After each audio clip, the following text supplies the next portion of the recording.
Hi, good afternoon, everyone, and welcome to our online training on IT innovation and how to get there. I'm Hannah Moss. I'm the Senior Editor and Project Manager here at GovLoop, and today I am adding to that title. I will have the pleasure of being your moderator. Thank you for joining, and thank you to our partners at Appian for helping us put on this training.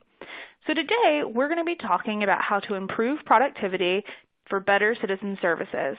You know, to continue meeting citizen needs under these tightened resources and budgets, federal agencies are going to have to innovate the way that they meet their missions. And one of the ways to accomplish that is to leverage technology for innovations that will help lower the crushing costs of legacy operations and IT maintenance. And you know, agencies must infuse innovation into operations, so they're going to start embracing digital technologies, or they're going to actually just fail in their ability to meet citizen demands.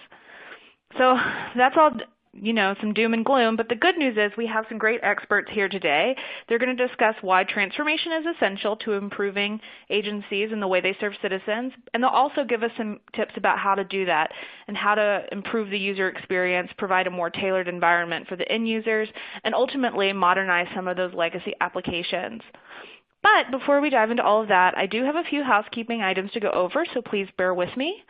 First, we would love for this training to be as interactive as possible. So you can talk with each other and share what you learn on Twitter using the hashtag GLTrain. You can also talk to us, ask us questions by clicking the Ask a Question box on your console. We'll be sure to address those questions towards the end of today's presentation. Of course, we hope you don't have any technical difficulties, but if you do, look for the Help button also on your console. And lastly, on your console, we have a wealth of resources available for you to download to learn more about IT innovation. And if you love our training and you want to listen to it multiple more times, you certainly can. We will be recording this training. We'll email you a link to the on-demand version tomorrow so you can share it with colleagues or view it again. All right, so with that, we're going to get started. But first, we want to hear from you. Remember, this is supposed to be interactive. So we're going to ask the question, how would you describe your agency's ability to innovate the way it meets its mission and serves citizens? Do you think it's excellent, far and above anything you've ever seen? It's great, above average, but, you know, not the best thing you've ever seen. Is it just average, or is it not really meeting the expectations of internal or external users? I'll give you another second or two just to fill out your answer. You can click directly on your screen.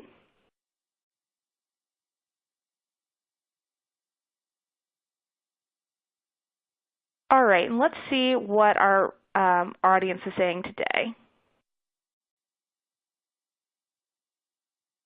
All right, so unsurprisingly, we don't have a ton above average and very few that are excellent. Most people say that they're at about average and then a little less than 10% for poor. Well, in a recent GovLoop and Appian survey of 163 federal government professionals, we actually asked them the same question. Unsurprisingly, we have some work to do, and most of them agreed with you. We had some average, a few above average, but very few excellent. More than 60% said that they were average at best, in fact.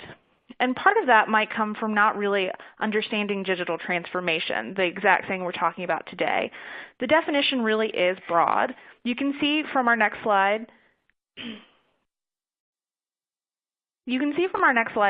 that we had a lot of different answers when we asked agency workers how they define digital transformation.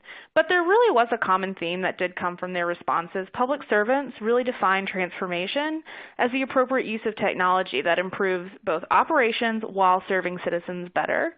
In fact, 68% of respondents did say that digital technologies were essential to supporting that government innovation and transformation that we're talking about today. So if technology is the answer, why aren't we just acquiring it and getting better solutions and better customer experience? In the next slide, you'll see while public servants really connect innovation to the appropriate use of technology, they also really report not having those solutions in place. In our survey, less than 45% of respondents felt their agency's current IT solutions and systems were more than adequate in helping them do their job, while 21% said their systems just didn't provide the capabilities that they needed to even do their job. And why is that? Well, unsurprisingly, it comes down to cost and technology. 56% of survey respondents said that the inability to integrate these new cool solutions with their outdated technologies was a primary barrier. And not only do those legacy systems present those integration roadblocks, they also consume a ton of government resources. Unsurprisingly, more than half of our respondents said that the cost of new technology was a major concern when they were trying to figure out how to innovate. And really, that's not something that's just what our audience is saying. OMB found that about half of every agency's IT budget is spent on operating and maintaining current IT systems, even the ones that don't really work and aren't meeting the needs of our citizens. And that's about 70% of the current federal IT budget. So that leaves, what, a little less than 25% to even think about dedicating towards development, modernization, and enhancements? Well, that's all well and fine. It's just not working out that well, but agencies have to overcome these barriers to actually achieve innovation. That's what we're going to talk to our experts about today, so let me introduce them for you.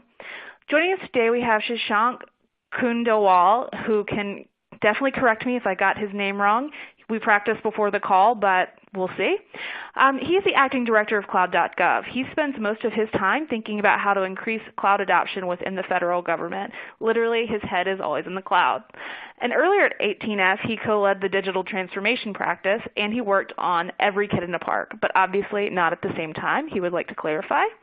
We also have Jason Adolph. Jason is the industry practice leader for Appian's federal business. In his role, he is responsible for growing their federal practice while also ensuring the success of all of their many public sector customers.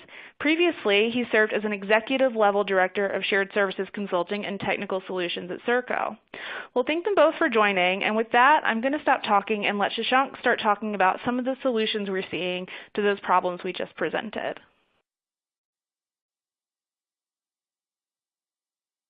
Thank you, Hannah. Thanks for that introduction. So as she said, my name is Shashank. I'm the director of cloud.gov. Cloud.gov is a shared service offered by the General Services Administration, and I'll talk a little bit about what it is and why we built it. So when 18F first started, 18F was a digital consultancy within the General Services Administration, and 18F engineers and developers and designers work with other agencies to build stuff that they need. For example, I worked on a team that built at everykidinapark.gov for the Department of the Interior, and what we found was we needed a modern environment that enabled us to work in an agile fashion and enables us to deploy our applications quickly and enable us to not have to do so much common security infrastructure and compliance work. So our mission at cloud.gov is to enable federal agencies to quickly host and update modern web applications without having to duplicate common infrastructure and that security compliance work, right?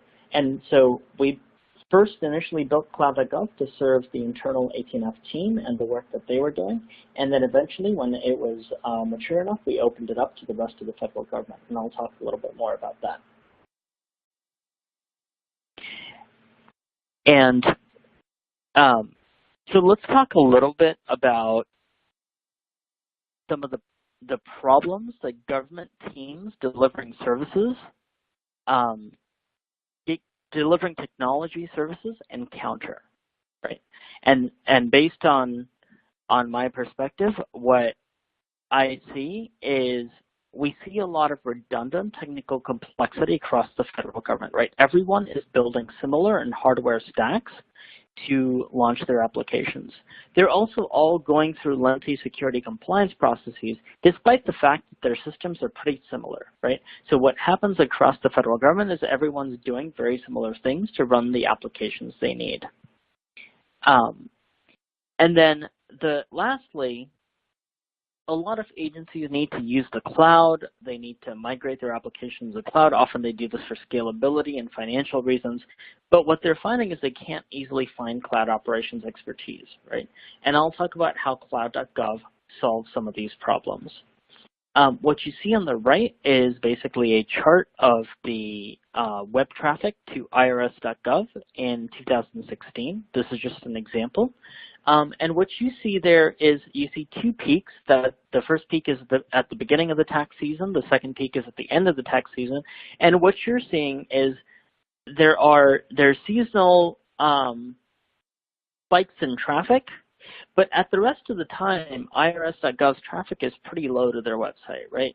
And so what happens in this case is if irs.gov is running in a data center, what they need is they need large reserve capacity for those spikes in demand. So what they have to do is they have to buy more computers and more storage than they need to service those spikes in demand. And then the rest of the year, that storage and compute capacity is underutilized. And so what this means is it's causing a lot of wastage, right? An equivalent in the real world would be if you're maintaining an extra room in the house that only your in-laws use when they come to visit once a year for 2 days, right? And the rest of the time the room is unused. That's a waste of space, right? So how do we solve some of this, right? So what Cloud.gov is Platform as a Service, and I'll explain very shortly what that is. I'm just providing some general context here.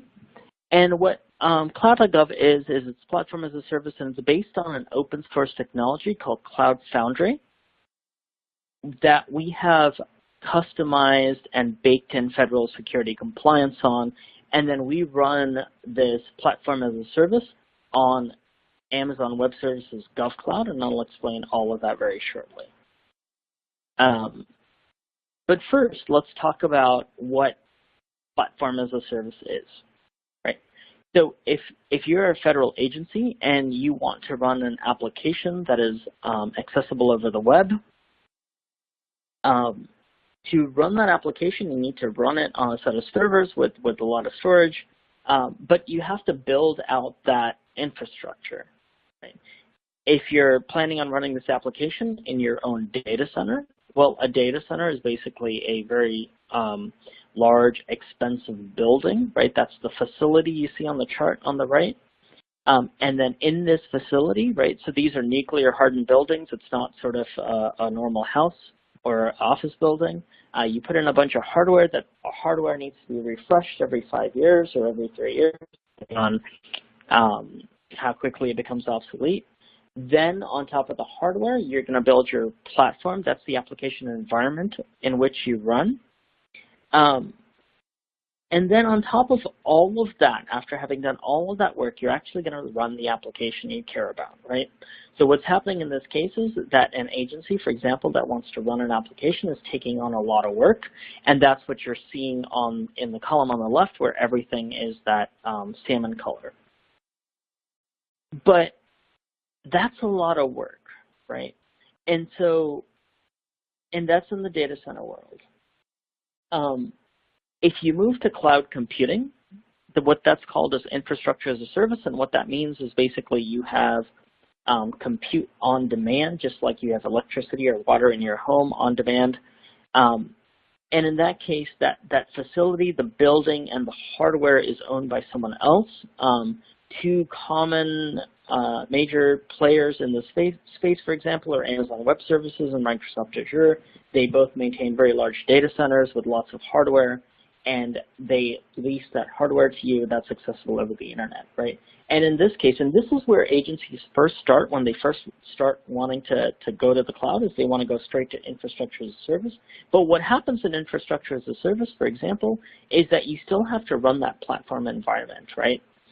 The environment in which your application is going to run. And what's in that platform piece? Well, it's all sorts of stuff, such as the operating system and databases and audit trails and authentication, and you have to put load balancing, and then you have to load in the programming languages that your app is going to run on.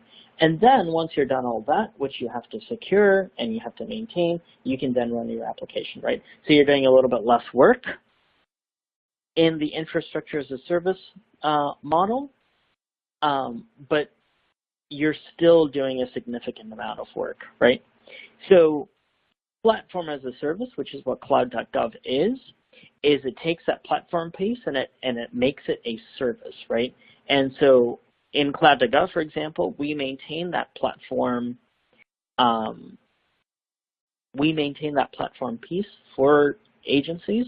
so that they just have to bring their applications, and they do this all through self-service. They send their application to us, and the platform will look at this application, figure out what type it is, and then run it itself, right? And now what's happening from an agency perspective is that they have the ability to ship their applications out to the cloud very quickly. This enables innovation and makes it faster because they have to stop worrying about all the infrastructure that their application runs on, right? They can concentrate on their application, they can concentrate on their mission. This frees up that time. That's basically sort of the concept between platform as a service. This is a concept that exists in industry. We used a open source industry version in the government to help this. So I think I mentioned this before, but the two main points with platform as a service is you reduce what you manage. That's common across the government, right? Because remember, all of these agencies are doing the same thing, and it allows you to focus on the agency mission, right? And if you want to understand the scope of the duplication, depending on how you count, the federal government owns between 4,000 and 10,000 data centers, right? So 4,000 and 10,000, that's how many times that repetition is happening. And so what does something like this do, right? It allows more time and resources at the agency side so you can focus on that mission. It will allow something called cheaper ATOs. ATOs are authority to operate. So if you're running a application, you need an authority to operate within the government. This is a compliance check. ATOs typically take long periods of time. We'll talk about that a little bit more later. The less time you spend ATOing, because we have that baked in compliance, the more time you can spend deploying more systems and just deploying more mission forward things. And then in terms of enabling agency teams using platform as a service like cloud.gov, you encounter reduced risk, right? You benefit from cloud.gov's automation, you benefit from its cloud so you can scale up and down, and then you benefit from our security expertise. So how does this all work, right? How does platform as a service work?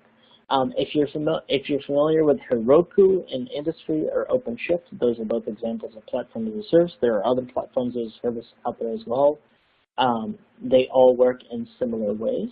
So the way this particular one works is you bring your custom or your software, and then you use like super easy self-service tools, and you configure like databases, storage, and content delivery networks, and then you deploy that application, right? And what deploy means is you basically send it to the PaaS. You do this automatically on the command line, and you say, hey, I'm going to push my application to you, and then the PaaS will inspect that application and start running it, and that's easy as possible, right? And the way this enables innovation is because it allows the teams to deploy their applications very quickly, right? So when a team is working on a large application or even a medium-sized application, you want to work in sprints.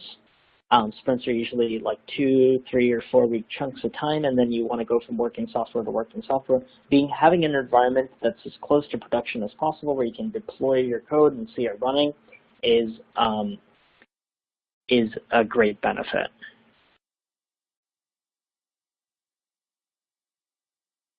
So let's talk about the authority to operate. The authority to operate is a security compliance procedure within the government. When you write an application, you seek an authority to operate from an official.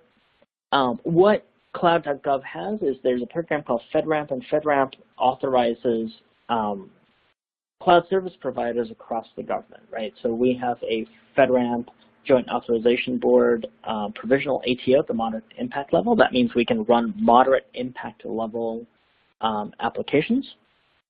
If you're familiar with the DISA rating, that's a DISA DoD impact level 2.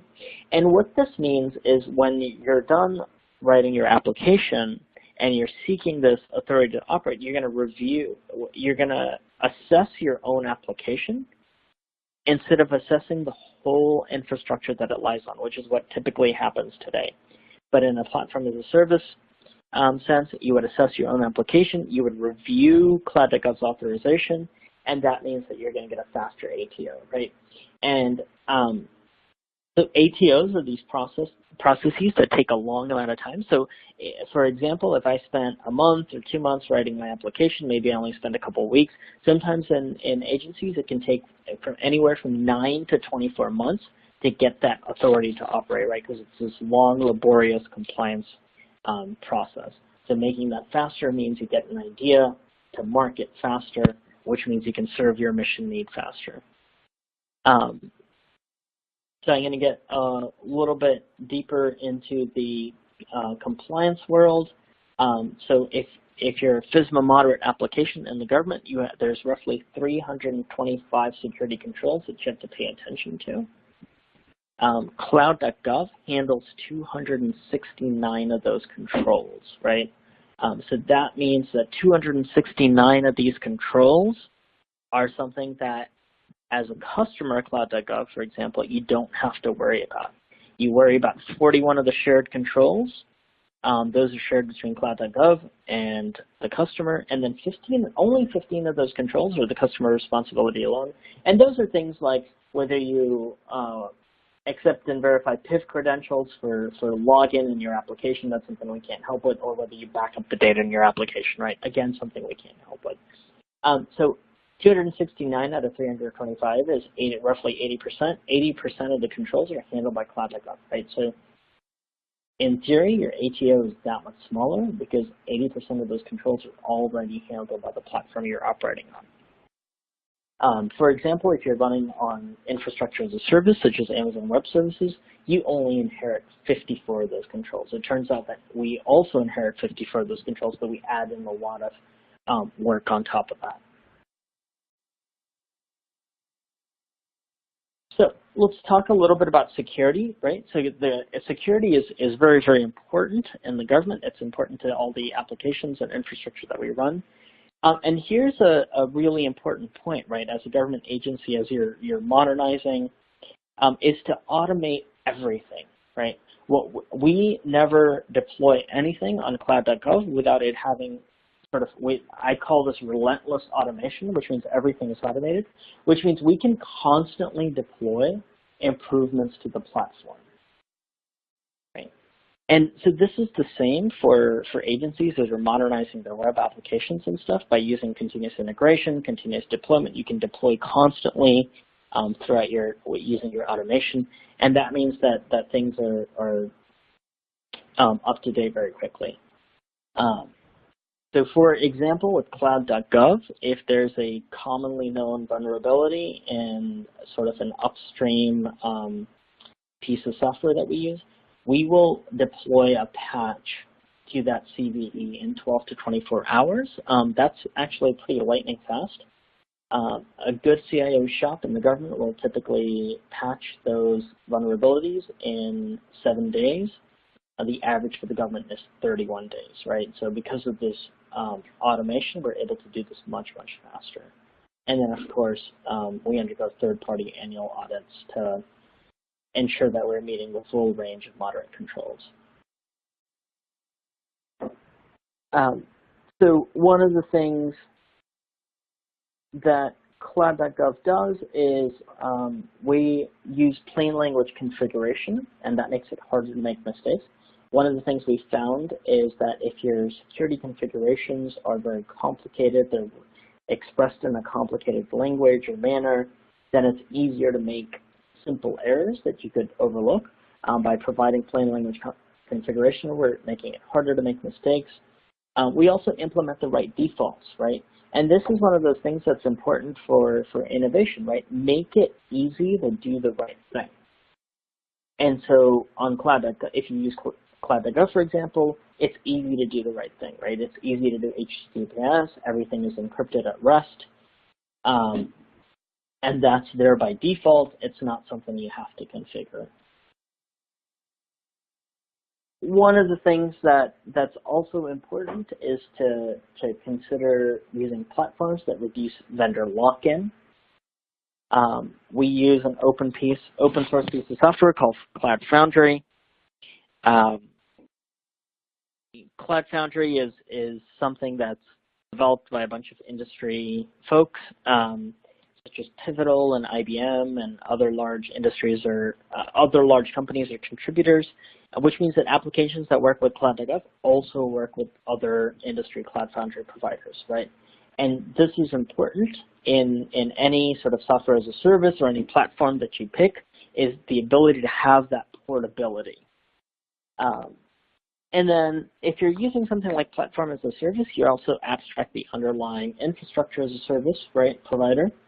And that makes making multiple infrastructure as a service deployments easier, right? You're not writing as much. You're basically writing your code and you're pushing it to the platform, and the platform figures out how to run it. You're not writing all this complex infrastructure code. All right. And so what sorts of things run on Cloud.gov? I think we mentioned this before in my introduction. I worked on the team that wrote everykidinapark.gov, which is my favorite Department of Interior website. It allows fourth graders and their families to visit national parks for free. And so this is actually something I did before I worked in Cloud.gov, and it was a team of us 2 developers, and by the time this came to us, we had 3 months to build this website together. And we had a presidential announcement at the end, and it turns out that presidential announcements are scheduled ahead of time and they can't easily be moved because you slipped your date on your website launch. So that was a hard deadline, right? And the only way we could meet that deadline was by leveraging Cloud.gov security compliance and its infrastructure operations, right? That's how we were able to launch on time.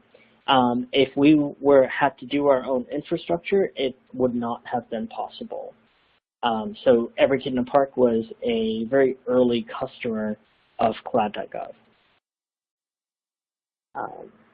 Let's talk. The Federal Election Commission runs their main agency website called fec.gov on Cloud.gov. And so they actually did a little back-of-the-envelope estimate, and they estimated that they spend $1.4 million in the data center. And then by moving to cloud and by using Cloud.gov, their initial estimates, and we'll know more next year, their initial estimates show that they'll save $1.2 million annually by simply moving to the cloud, right? And if you think that that's a relatively small amount, that's roughly 1 to 2% of the budget.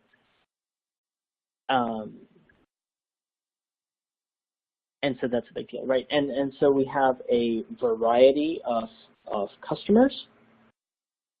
I won't go through all of them, but you know, there's EPA, Department of Interior, Department of Justice, FDIC, etc. And so what sorts of applications can be run on Cloud.gov? It's typically modern web applications. They're built in the last, that's how I define that as built in the last 5 to 7 years. And then, you know, on the right are a variety of languages. By supporting these languages out of the box, what we're doing is we're encouraging folks to use these languages. And then there's, you know, you can run a sort of modern public-facing websites, etc. And so that's actually it from me. I'll be here later, and I'll be here to answer questions, and I'm going to turn over to Hannah. Thank you so much, Shashank, for all that information. Yes, as you said, he is going to be here to answer questions. So definitely go ahead and submit those. We'll try and get to those at the end of the webinar. But for now, we're going to turn things over so that we can hear from Jason. Thank you very much. I appreciate you being here, and it was very interesting to hear about what's being done on cloud.gov. You know, we look at a lot of those services as very complementary to what we do at Appian, where, you know, we have offerings that we do as managed application platform as a service, but we also allow our customers to bring our solutions in-house and utilize services like cloud.gov as the infrastructure for doing that delivery. Just a quick introduction. So I'm Jason Adolph. I'm the industry practice leader for Appian. For our federal business. Prior to joining Appian, I spent a good deal of time doing delivering constituent services for federal systems integrators that did a lot of outsourcing work for the government. And so I've kind of lived some of the challenges that I'm sure most of you guys on this call have faced. And so in the next couple of minutes, we'll talk through what some of those things are and some ways and some strategies in which we can try and deliver those services better. So when we talk about constituent services and how do we increase productivity, how do we make it better for the end user, it really seems like the hardest thing to do is get the inertia to start the change. And you know, there's a variety of reasons for that, and many of it comes from things that you would consider weighing you down. So you have a lot of legacy solutions in your architecture that may not be flexible. You have, you know, the need to make significant changes in an environment, but even that is hard for your populations that you serve to digest. You know, for those of you on the call who are in you know, governmental organizations, the contracting efforts to try and make changes to an environment can be pretty significant. You know, I'll say, you know, from living through some projects and having friends in the government as well, you know, you have a hangover effect from prior projects that may or may not have gone the way you thought they were going to go. And frankly, the other thing that we see a lot of, and I saw it on the contractor side, is there's a lot of options. And so when you think about why it's hard and why don't more people make those changes, there's any number of reasons, but again, it's a lot of things that are weighing you down, and so getting that inertia is really, really very important. So when we talk about what are the essential elements of first understanding what the problem is, the first thing we talk to our customers about looking at is understanding the people that you're going to serve. And there's actually two important stakeholder groups there. One is, you know, clearly the constituents that you have in your environment that you're serving and understanding the demographics of those individuals. But the second and equally as important is the people that you have that are delivering those services and how they're going to interact with applications in a way that ultimately makes sense to them such that they can deliver a better customer experience. And so being able to understand those demographics and using data to be able to serve those people is really a foundational aspect of designing a good external-facing constituent service.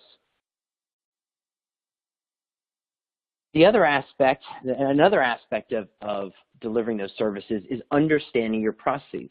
So I've lived in and out of call centers for a good part of my career, and you know, process is extremely important, and especially when we talk about that in the context of the government, one of the things that comes up very often is the concept of process in how we're delivering service in a way that's fair and equitable. So when we talk about process, especially in this context, the idea is how do I make sure that the services that I'm delivering to external constituents is delivered the same exact way for their demographic group every single time. And the reason that's important is because for those of you who lived through appeals and things like that, because today there was a rule change, but we didn't execute the rule correctly, you know, again, delivering that consistency to end users, I think, is extraordinarily important. So being able to understand and document those processes right up front, I think, is extraordinarily important. And finally, the other kind of thing that I think of as a prerequisite to going into understanding the changes are understanding the data. And so, you know, where we tend to find really difficult engagements is where the customer is going out and attempting to make pretty radical assumptions about how services should be delivered without it being backed up by any data. And that's simply of life across a lot of government organizations and new projects that are starting. However, that doesn't mean that that's something that you should be hampered with throughout the life of the project. And so one of the things that I always talk to our customers about, and again, both on being on the product side now and prior to that on the service delivery side, is you got to measure everything and measure as granular as possible the types of data that's being generated by your systems. And so, and the reason I say that is being able to take that data and reuse it back into improving your services is absolutely critical, and we'll talk about that more in a moment. So when we talk about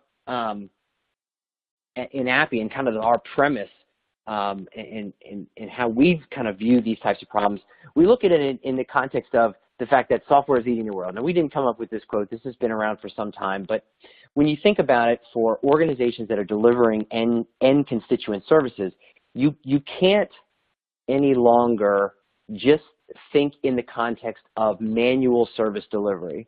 The software and the solutions that you're deploying to assist your call center workers, to assist your service delivery employees, and ultimately that the citizens are using for self-service is in a part and parcel part of the experience that's being generated when you're doing this work. And so when we think about exactly how are you going to think about service delivery holistically, there's just no way any longer to separate what is the standard operating procedures that somebody's going to use to make determinations on services or benefits from the actual software interfaces that are being deployed to the end users. And so we believe that every organization, this says every company, but every organization has to think like the software company and has to think about how tools are helping and integrated not only, again, from the front end, from our constituents, but on the back end from the individuals using those tools to deliver those end services. We talk about, and one of the premise of this webinar was digital transformation, and so we talked and did a survey of our own about digital transformation projects and whether it's a corporate priority, and so this is a survey of Global 2000 executives. I would say from being on the Fed side, we hear this from our federal customers as well, and they define digital transformation in probably more simple terms of modernization. But for the most part, most organizations are looking at modernization efforts, and in many ways, they're getting ready to now embark on some pretty complicated challenges towards, upgrading services and solutions that have existed for many, many years.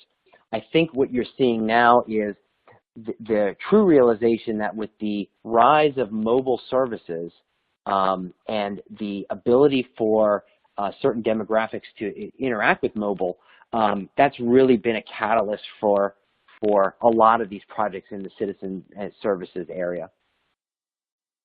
So, again, one of the things that we also note is, when we talk to executives, when we talk to government officials, a lot of these projects fail, and it's not uncommon to see projects that are over budget, projects that are way behind schedule, and projects that have had significant scope creep. And a lot of that is because of a number of things. We've perhaps not defined requirements well enough, or we've not chosen tools that have the flexibility to adapt. And when you think about all of the things today in our, politically charged, governmental environment, things are changing at a pace that is so rapid that it's really, really hard to keep up. And so, again, being able to start projects with an ability to maintain some flexibility, I think is absolutely critical. So again, the other part of this that I'll talk about kind of when we're talking about some challenges is, and I've seen this from talking with our customers over the last year or so, is the burden of what we would consider legacy O&M tools in agencies' environments really stifles creativity. And so what we've tended to see is, for the last 10, 15 years, there's a lot of good software that's been developed. And a lot of that software has been very focused on point solutions. And when I say that, what I mean is that there's always been a good solution to solve a singular problem. And many agencies have gone out and bought one of everything. And now what's happened is we've bought one of everything, and we have a contractor that supports that one of everything and a separate infrastructure that supports one of that everything.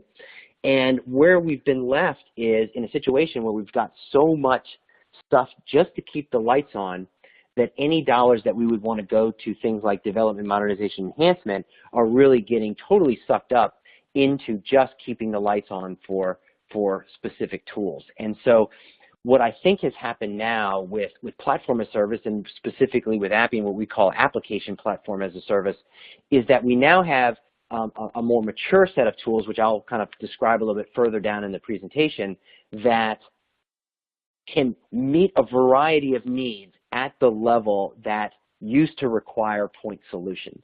And so I think what you're seeing now is that the tool sets have evolved in a way where an agency doesn't have to use 50 different things to solve 50 different challenges. So again, noting that we started the first couple of slides here talking about difficulties, challenges, what I'm seeing, you know, in our marketplace, it's not an impossible problem to fix. And as we talked about, briefly at the beginning, it really takes folks like yourself that are on the phone to start that inertia, to start the ball rolling, and it is a snowball effect. What we've seen is that, you know, where our customers have started with small projects to show some value, all of a sudden those things start to snowball into larger and larger projects. We all have seen, and for those of you who are part of the federal government, we've seen, you know, very large procurements that will come out, and again, those are things that the government has thought out very well and has very good intentions as to how those things would play out. And so you see a little bit of mix of both. You see some where the government is ready to make those big pushes forward, and you see some where there's a little bit more timid atmosphere and people are kind of dipping the toe in the water. But I'm telling you, what we're seeing is it's not too difficult to fix. And here's a couple of what I would consider the tips as to how we think you can get started and make some improvements. So the first one that I'm really been big on in my career is putting demographic groups in the right environment. So again, for those of you who are on this call that might be, you know, from the VA or from HHS, Social Security, places where you have extraordinarily wide demographic ranges of individuals that could be interacting with your services, you can't force somebody who's wants to be like our gentleman on the right, who wants to submit stuff on paper and fax, and tell that person to go in and use a mobile device. It's not realistic, and it's never going to work. And you're going to end up spending more money by having to then go and fund or provide grants to people who can assist that person to deliver that, to use a device or to use a desktop computer to be able to interact with that service. At the same time, you know, you look at the demographics that are coming out of the military now as veterans, folks that are in the service today. You know, and even when we talk about at HHS, folks that are you know, interacting with the ACA or Medicaid, a lot of them are demographics that only use their phone. And so any environment that you provide to them, whether it be desktop or some kind of online forms that need to be filled out, they're going to probably access those things on their device. So it might be, again, a phone, it might be a tablet, but the form factor is going to be very, very important for those users. And so when we think about how to make those experiences better, I tend to take the position that there's no reason why we can't provide all of these means of interacting with services and still on the back end be able to deliver a consistent interface. So again, the technologies exist today to easily convert mail, fax, using telephony to convert things into digital that can then be used in case management, benefits determination, things like that. No different than a consumer coming through the front door of a mobile device or a self-service portal on the web. But really, when we think about this, it's all about considering the demographics of who's going to use your tools and being able to have tools on your side that are able to provide the flexibility of those interfaces to those end constituents. The second thing we talk about is access to data for the professionals doing the service delivery work. And when I say this, there's a number of things that I mean here. So first is, we've all seen examples of call centers where, somebody calls into the call center and the call center agent has to look in 3 different places to gather all the information about your issue before they can help you. And that's just not necessary anymore, because there are tools in the marketplace that exist that are able to pull that data together, create a single interface for a consumer or for that call center agent, and provide better service delivery. The same thing goes for even when we talk about things like legacy systems integration. Many of you are operating environments that still have green screen systems that require user input to put data in. There are tools in the marketplace today. One of the things that we've been working on recently and announced is using robotic process automation to automate the data entry that might have to go into a green screen or a mainframe system like that. The other part is collaboration, meaning that if one call center representative has solved the problem before, there's no reason that every call center agent has to resolve the problem over and over again. And so the ability to both collaborate and assimilate information into single interfaces, I believe, are really really important. And so when we think about how we go about doing this, again, consider the ergonomics of your application. So again, you'll go into a call center environment many times where you'll see single monitors, dual monitors. It's important to understand and have tools that allow you to give the flexibility in a user interface that works best for the application that you're designing. Because honestly, little changes in application ergonomics really can make a difference between a call center agent that's frustrated on the phone or frustrated in doing their job and a call center agent that's happy in doing their job. The other thing that you'll see is, and especially in high volume contact centers or call centers, those shifts in the ability to be able to move objects around a screen and be able to test and retest how those objects work for your call center staff can make extreme differences in how long it takes to deliver services. So again, pay attention to both the information, the collaboration, and the ergonomics of your application. Another thing that I see with our customers is the ability to be able to adapt to change. And I mentioned it a little bit earlier. The volatility in the political climate, the regulatory climate, the lawmaking climate today is just so rapid and fast-paced that what we're seeing is our customers are having to make adjustments literally on the fly, potentially to applications, to business rules, to business processes that they're working. And so when we talk about approaches here, and the reason we're talking about application platform as a service, versus things like traditional coding where you may have to hard code rules, where you may be putting business logic into code, there are some downstream ramifications to having to go through fairly rigorous retesting of code when you're being asked by your agency or your department to make adjustments on the fly. And so, we look at flexibility in these environments as not just responding to regulation or policy changes, but for example, if we start noticing when we're delivering a service that consumers are reacting to the way that screens operate in a certain way that we didn't describe or that we didn't envision, being able to make rapid adjustments to the ways that processes work, to the ways that screens are able to be interacted with, I think can make a huge difference in a user experience very quickly. There's no reason to say that just because today was the first day of some benefits enrollment season and we're stuck with that interface, even though the first day we're getting calls on the fact that it's confusing.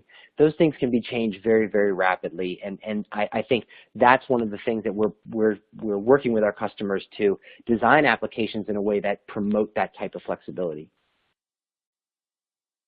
The other thing I'll say is, we talk about applications needing to be smart with process and smart with data. And so there's a lot of COTS-based applications that exist in the market today that are very, very good at managing data.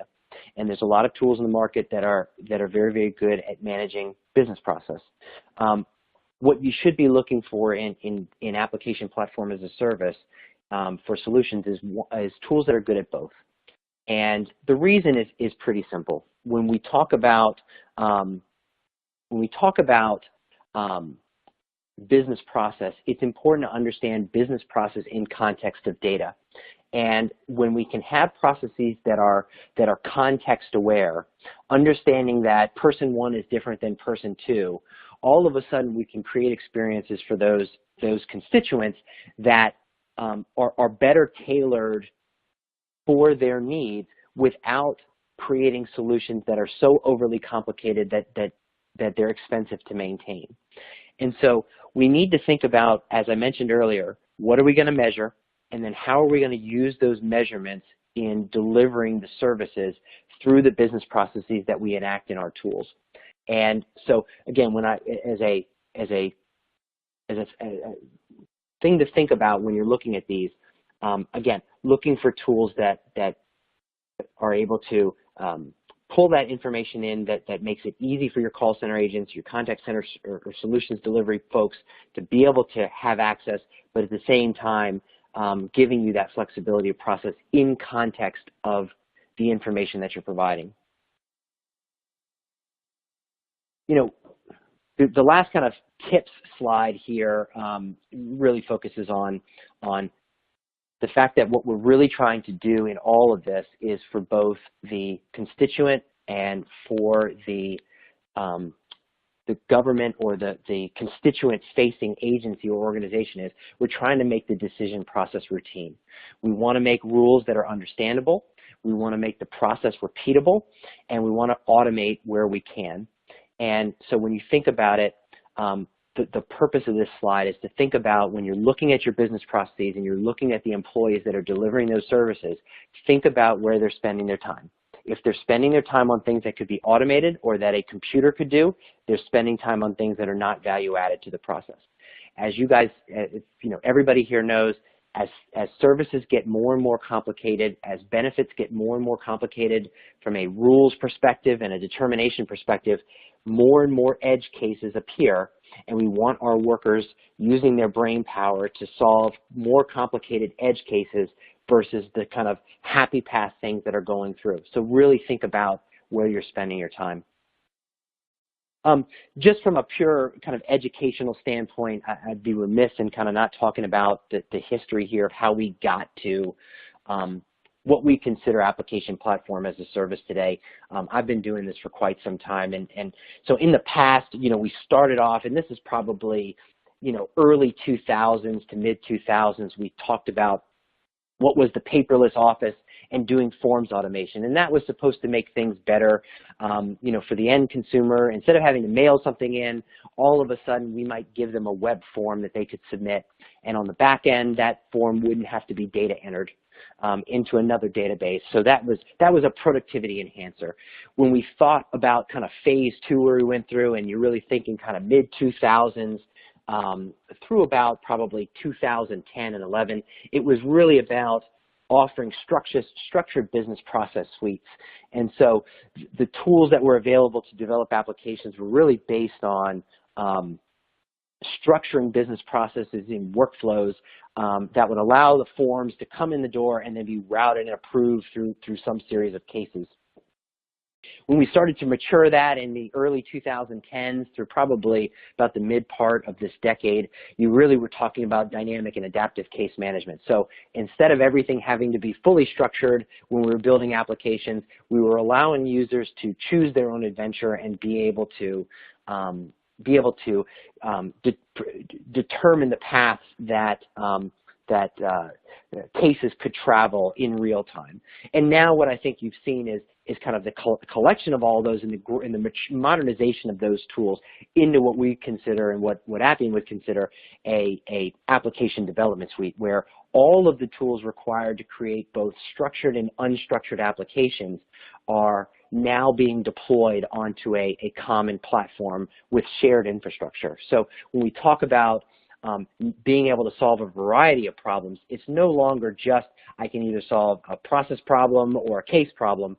I can solve a variety of problems on the same set of shared infrastructure. And I think what you've really seen in the market now is that the tools have gotten to the point where you're not having to compromise on a variety of on a particular mission in order to satisfy something else.